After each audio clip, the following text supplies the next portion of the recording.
ഇന്ന് ദീപാവലിയാണ്. ഇന്ന് എൻ്റെ മനസ്സിൽ വന്ന ചില ചിന്തകളാണ് നിങ്ങളുമായി രാവിലെ പങ്കുവെക്കുന്നത്. അത് മറ്റൊന്നുമല്ല,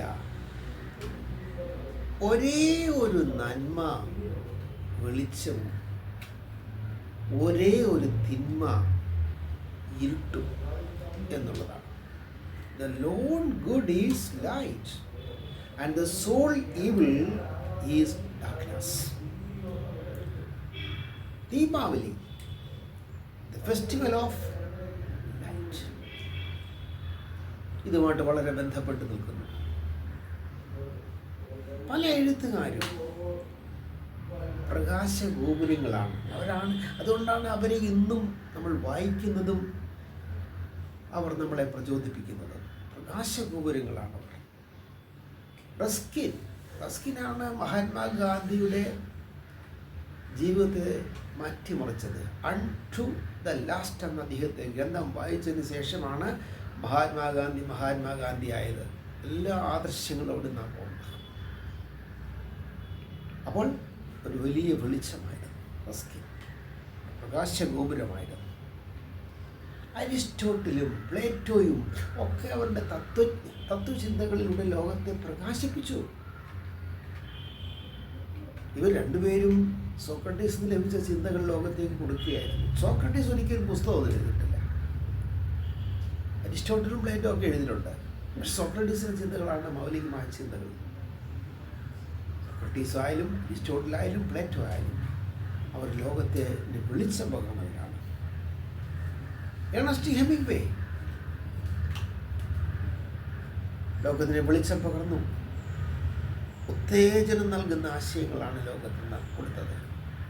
Man can be destroyed but not defeated എന്ന ആ വലിയ വാക്യം old man and the seal നമ്മൾ വായിക്കുമ്പോൾ നമുക്ക് എന്ത് പ്രചോദനമാണ് ലഭിക്കുന്നത്. നമ്മളെ തോൽപ്പിക്കാൻ കഴിയത്തില്ല, മനുഷ്യനെ തോൽപ്പിക്കാൻ കഴിയത്തില്ല, നശിപ്പിക്കാൻ കഴിയും.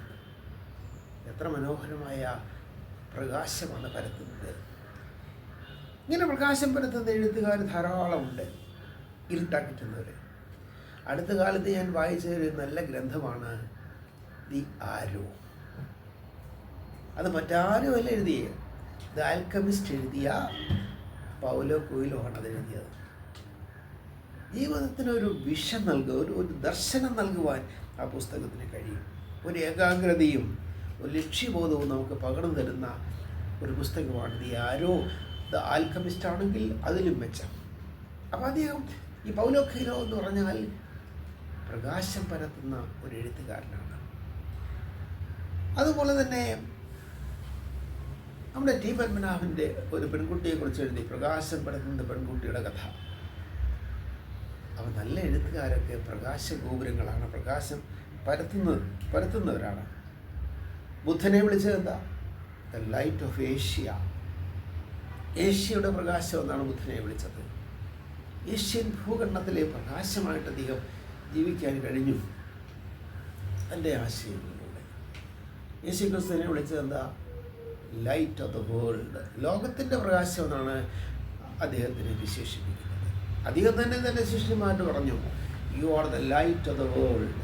നിങ്ങൾ ലോകത്തിൻ്റെ പ്രകാശമാണ്, നിങ്ങൾ ലോകത്തിൻ്റെ വിളക്കാണ്, നിങ്ങൾ ലോകത്തിൽ പ്രകാശം പരത്തേണ്ടവരാണ് എന്നാണ് പരത്തുന്നത്. വേറെ ഒന്നുമല്ല പഠിപ്പിച്ചത്. നിങ്ങൾ പരത്തേണ്ടത് ഇരുട്ടല്ല, നിങ്ങൾ പരത്തേണ്ടത് പ്രകാശമാണ്. തലയിലൊരു ഒരു ഒരു തുണിയിട്ടത് കൊണ്ട് അതൊരു വലിയ ഇഷ്യൂ ആക്കേണ്ട ആവശ്യമൊന്നുമില്ല. യേശു ക്രിസ്തുവിൻ്റെ വീക്ഷണത്തിൽ നല്ല സ്വാതന്ത്ര്യമുണ്ട്.